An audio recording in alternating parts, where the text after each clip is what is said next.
Hi friends, this is Harry. Cinema Boss update ஒரு தெரி மாசான ஒரு அப்டேட்டோட வந்திருக்கேன். ஸோ ரஜினி சாரோடைய அந்த திரைப்பயணம் பார்த்தீங்கன்னாக்கா ஒவ்வொரு வருஷமும் வந்து அவர் வேற ஒரு லெவலுக்கு கொண்டு போயின்னு தான் இருக்குன்னு சொல்லணும். ஸோ எந்திரன் படம் எப்போ வந்துச்சோ அப்போலேருந்து பார்த்தீங்கன்னாக்கா நம்ம தமிழ் சினிமா உலக லெவலில் வந்து தலையை நிமிர்ந்து நின்று இருக்கு. இப்போ அது 2.0 படத்தில் வேற லெவலில் கொண்டு போயிருந்தாரு. இப்போ நம்ம லேட்டஸ்டான ஒரு நியூஸ் என்னன்னா, ரஜினி சாரோட பேட்ட படத்தோட ஷேர் மட்டும் தமிழ்நாட்டில் 63 கோடி தாண்டி இருக்கிறதா இப்போ அஃபிஷியலாக அனௌன்ஸ் பண்ணியிருக்காங்க. இதன் மூலியமா இந்த படத்தோட ஷேர் வந்து வேற லெவலில் போயிருக்கு. அதே போல ரஜினி சாரோட படங்கள் வந்து இது வரைக்கும் 3 படங்கள் 60 கோடிக்கு மேல தமிழ்நாட்டில் மட்டும் ஷேர் கொடுத்துருக்கு.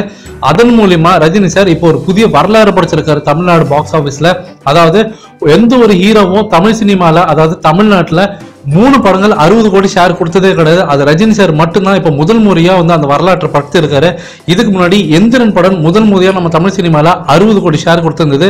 அதுக்கு மட்டும் இப்ப சமீபத்தில் ரிலீஸ் ஆன 2.0 படமும் 60 கோடிக்கு மேல ஷேர் கொடுத்திருந்தது. இப்ப 3வது முறையா பேட்ட படமும் இப்ப 60 கோடி ஷேர் கொடுத்ததுக்கு மூலியமா வரலாறே புதுசா உருவாக்கி இருக்காருன்னு தான் சொல்லணும் ரஜினி சார். ஃபர்ஸ்ட் எந்திரன் வந்திருந்த போது அதை வந்து வியப்பா பார்த்திருந்தாங்க. ஆனா இப்ப ரஜினி சார் அதெல்லாம் அசால்ட்டா ஆகிட்டாரு. ஒரு தடவை 2 தடவை 3 தடவை செஞ்சு காட்டிருக்காரு அந்த மேஜிக்கை. ஸோ 2வது இடத்துல யார் இருக்காங்க பாத்தீங்கன்னா விஜய் சார் இருக்காரு. அவரோட மெர்சல் படமும் சர்க்கார் படமும் அந்த சாதனை நிகழ்த்திருக்கு.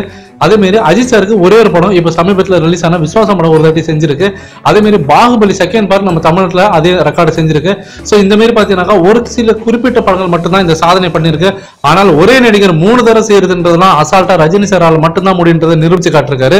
ஸோ ஃபேன்ஸ் நீங்க கீழே கமெண்ட் பண்ணுங்க. ரஜினி சார் தமிழ் சினிமால வைக்காத ரெக்கார்டே இல்லைன்ற அளவுக்கு பட்டை கிளப்பினாரு.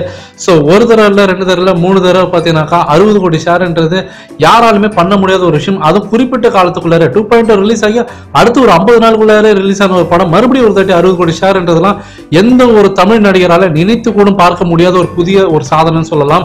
சோ அந்த அளவுக்கு ஒரு உச்சியில இருக்காரு இப்ப ரஜினி சார். சமீபத்துல தான் சோனி மியூசிக் வந்து அனௌன்ஸ் பண்ணியிருந்தாங்க பேட்ட படத்தோட ஆல்பம் எல்லா பிளாட்ஃபார்ம்லயும் சேர்த்து டிஜிட்டல் மீடியால 300 மில்லியனுக்கு மேல பாத்தீங்கன்னா ஆன்லைன் ஸ்ட்ரீம்ஸ் நடந்ததுன்னு சொல்லியிருந்தாங்க. சோ அந்த அளவுக்கு ஒரு உச்சியில இருக்காரு இப்ப ரஜினி சார். சோ ஃபேன்ஸ் நீங்க கீழே கமெண்ட் பண்ணுங்க. ரஜினி சாரோட இந்த ஆட்டத்தை நீங்க எப்படி பாக்குறீங்க பாக்ஸ் ஆபீஸ்ல அப்படின்றத நீங்க சொல்லுங்க ஃப்ரெண்ட்ஸ்.